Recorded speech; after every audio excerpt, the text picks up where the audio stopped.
Hello, Madison East debaters. In this video, I will be talking about advantages and disadvantages. As you will recall, debate centers around the plan, which is a particular course of action that the affirmative team proposes. In order to win that this plan is a good idea, the affirmative team must present advantages to that plan and win that they are better and outweigh any disadvantages that the negative team would propose. An advantage is defined as a reason why the plan is a good idea. A disadvantage is defined as a reason the plan is a bad idea. Now, in order to help think about this concept, we need to understand debate in terms of offense and defense. In sports, you can't win a game by simply defending your goal. That would leave the score tied at 0-0, which would be a tie. The same thing is kind of true in debate. Basically, in order to win, you need to score points with offense, advantages or disadvantages. You also need to block the other team's punches, but you can't simply block the other team's punches and hope to win that alone. Now, I'm going to go through a couple of different examples from the affirmative cases that we have in the novice case limits here in Wisconsin to help crystallize this concept of advantages and disadvantages and hopefully put it in perspective for you. So let's start with warrants. So as you'll recall, this case is about whether or not the government should require a warrant to collect any type of data about an American citizen. Currently, the NSA, which is our primary surveillance organization, does not require a warrant to do all of their searches, even with American citizens' data. There's something in particular called metadata, which is where it's not necessarily so for example, not the content of your phone call, but who you called and when you called them would be available to the NSA without a warrant. There was actually recently legislation passed that changed the requirements for this a little bit, but basically they can still get it from the telephone companies, and so that's the status quo. They also can collect Americans' data, straight up data, incidentally, i.e. when they're trying to target a foreign person and they end up sweeping up Americans' data in the process. That happens a lot and is currently a pretty big issue both here and internationally. So question is, does the NSA need a warrant to do that? Now, some advantages and disadvantages of requiring them to do so. First, we'll start with the advantages. So one would be privacy. Americans wouldn't have to worry that their internet, their emails are getting swept up in a search, a targeted search, or that the NSA knows who they're calling and when they're calling them and can piece all that information together. A lot of that stuff is pretty private. We don't just want anyone knowing that. A second advantage would be the economy. So this is kind of affecting the credibility of our tech companies and our internet services that we provide to the world. A lot of foreign companies do not like the fact that the NSA it's so easy for the NSA to surveil both Americans and themselves, and so they don't like using U.S. tech companies as much because of that, and it's potentially going to hurt some of our key internet affiliated industries. A third argument affiliated along with that is soft power. Soft power is so in contrast to hard power, which would be the American military, soft power is our credibility, our image on the world stage, how much people like the American dream and ideals. This hurts our soft power because we are seen as hypocritical when we say, oh, well, China, you shouldn't be spying on your citizens through the internet, but it's okay for us to do it. So this has to do with hypocrisy, potentially could be an advantage. Now, we have some disadvantages over here. What's the primary justification for NSA surveillance? Terrorism, right? There are people who are trying to commit terrorist plots in the United States.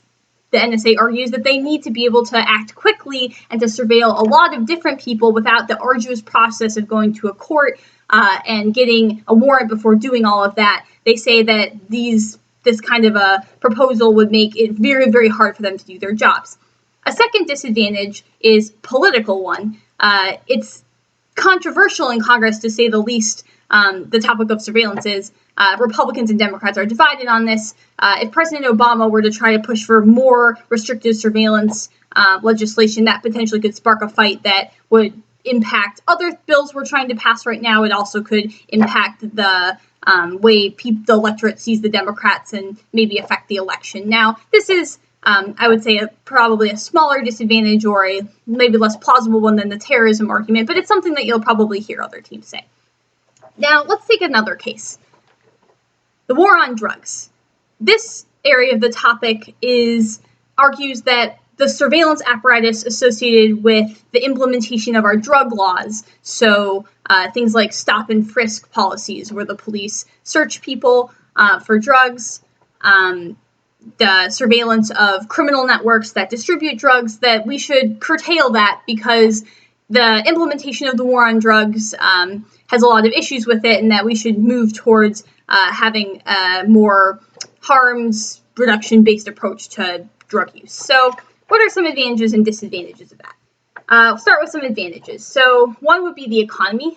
You may have heard about how Colorado and Washington have legalized marijuana, and they are bringing in lots of money through taxes on the revenue. It is helping their economy grow because there's tourists going there, things like that. Moreover, it's really expensive to implement the war on drugs. The surveillance component of it as well costs a lot of money for taxpayers, so you're both saving money and earning money. Now, this is where defense comes in, and good defense can really help the negative side in this debate, right? Is the affirmative plan legalizing drugs? No, it's not legalizing drugs. It's simply cutting back on enforcement. So there's a difference. That doesn't mean you get to open up your heroin store tomorrow, right? And not that that would be a good thing anyway. So, right. So this is not what the affirmative is saying. They're simply saying we should cut back on enforcement. And so any affirmative that claims that they will really be helping out the economy is probably pretty suspect in my mind. A second advantage would be racial profiling. So a lot of the enforcement of the war on drugs has been targeted at Black and Latino individuals, and the rates at which we lock up non-white people in this country is much, much higher than the rate at which we lock up white people for the same kind of crimes. And so there is a huge racism argument associated with this case that I think is a lot stronger than the economy argument. A third argument would be individual freedom, that we should stop policing people for drug use and that it's really not the government's call to make.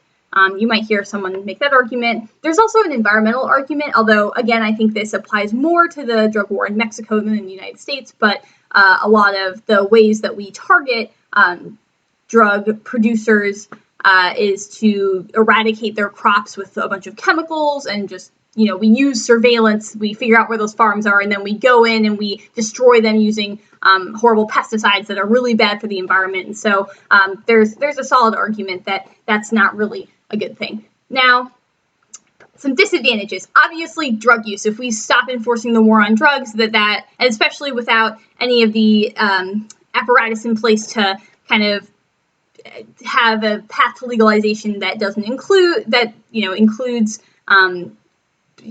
other health benefits or health, like things to help people who are using drugs, like have a deal with addiction and stuff like that. That's not really going to be a good thing to happen. So you would see people increase their use of drugs because it's easier to get. So that would hurt people's health. It could potentially hurt the economy because of all those healthcare expenditures are then going to be on the backs of the American people. It also could increase drug cartel violence. So a cartel is just a word for basically a drug gang that produces and exports a lot of drugs. And so a lot of these organizations are really violent. If it's easier for them to sell drugs, that just gives them more money to buy guns and do really bad stuff.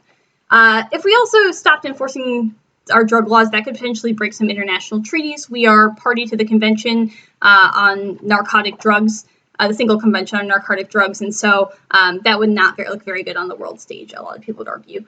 Last is politics. This is I would say, even a more politically divisive issue than just NSA surveillance. And so you would see a lot of backlash, a lot of public debate about this. It would probably take up a lot of time in Congress and could potentially trade off with other important issues on the agenda, like raising the debt ceiling or passing the budget, and could definitely affect the outcome of the election, although it's a little bit hard to say how exactly that would play out. So hopefully that helps you with understanding advantages and disadvantages, and we'll talk more about the other cases at practice.